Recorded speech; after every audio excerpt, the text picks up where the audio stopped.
The source of the 15 trees that we planted in the small area just over the hill there that we just looked at is from right here. It was close by, and it was one of the openings in this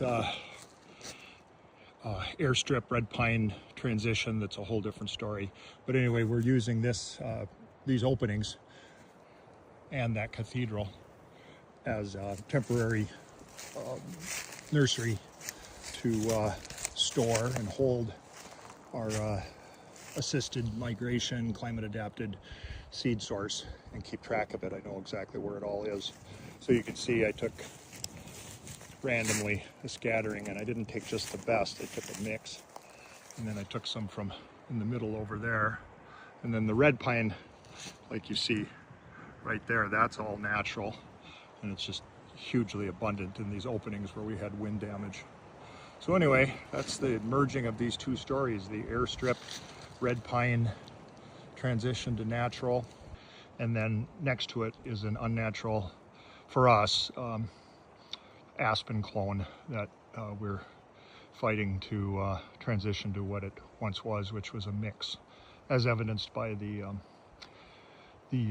hardwoods that are mixed in there, and they always are, but the many pine stumps from the 1898 logging, when nothing but aspen and hardwoods grew back, because we didn't, whoever did that at that time, Pillsbury or Joyce or somebody, just didn't leave enough seed trees, or if they did, they blew.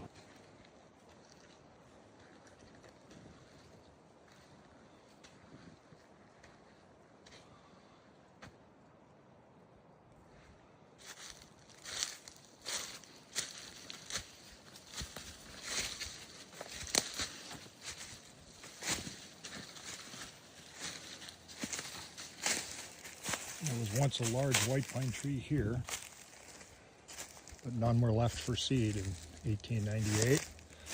So we are returning this to white pine, but we've got to transition this thick aspen to do so. So we're transplanting white pine from up there on the airstrip, which is a different story, but anyway, it's a nearby, more than abundant source of transplant stock.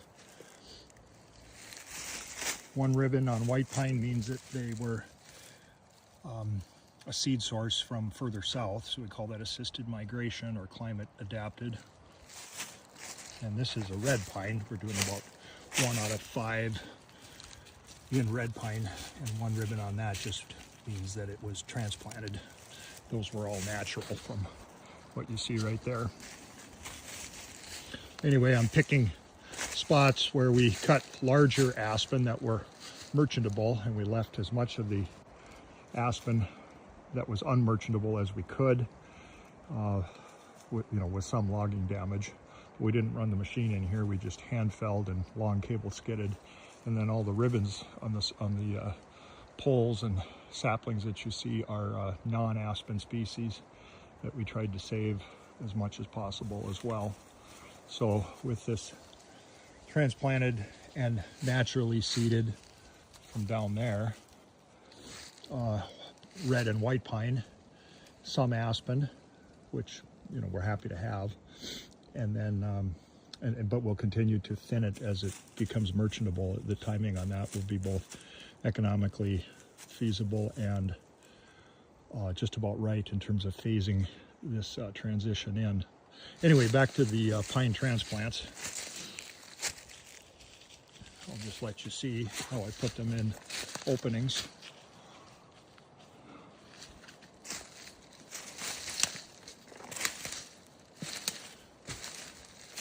There's another red pine.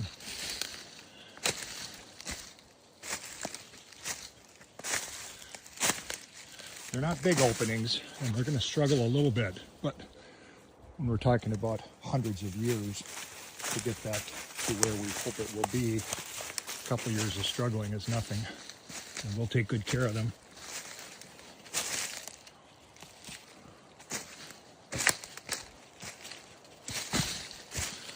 Another red pine. We planted about 15 trees in total. 3 of them were red pine.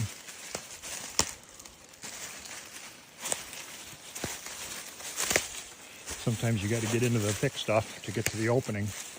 That's all right. Nutrients in those tops. And maybe those will deter the deer from browsing, although we're going to bud cap this religiously. We're planting fewer trees and working towards a 99% survival rate. That takes work, but so does planting extra trees. So I'd rather plant fewer trees, have some diversity of species rather than just a pine plantation.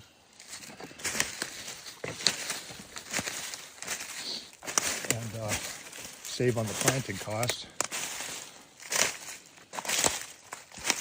And just plant what we need. Right, boys? Over and out for now. We'll come back and check